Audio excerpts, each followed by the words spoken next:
Ayọ̀mídé arẹwà ọmọ. Ayọ̀mídé arẹwà ọmọ nínú gbogbo obìnrin tí mo mọ̀. Arẹwà ọmọ ni. Ayọ̀mídé arẹwà ọmọ.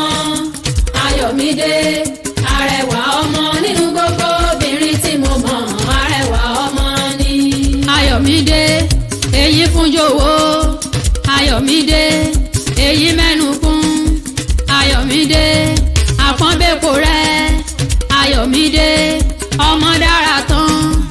Ayọ̀mídé ọmọ dùn rí nínú gbogbo obìnrin tí mo mọ̀. Arẹwà ọmọ ni. Ayọ̀mídé arẹwà ọmọ. Ayọ̀mídé arẹwà ọmọ nínú gbogbo obìnrin tí mo mọ̀. Arẹwà ọmọ ni. Àpáta dé àpáta pààrọ̀ ewì dé.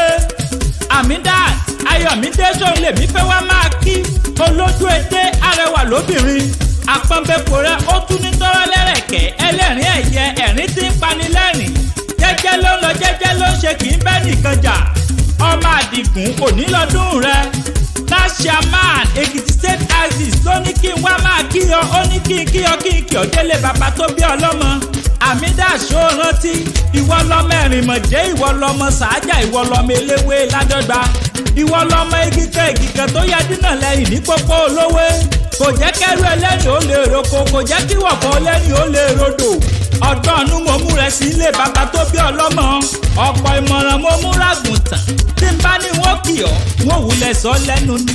Ó sọdún èyí, ó ṣèmí ìsí. Láṣẹ lọ́wọ́ Ọlọ́run, láṣẹ lọ́wọ́ bàbá òkè. Ẹni tó bá ní kó mọ́ sàmọ́dún, ẹni tó bá ní kó mọ́ pẹ̀láyé, ilẹ̀ ni ó mọ̀ kanjú wọn. Ìwọ ti sọdún èyí, wàá ṣèmí ìsí.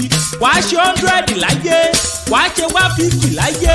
Bólúwa ti ń bẹ tẹ̀lé ẹ̀fẹ́, wàá ṣe 200. Happy birthday to you, beautiful, and we all wish you long life and prosperity. Ayọ̀mídé arẹwà ọmọ. Ayọ̀mídé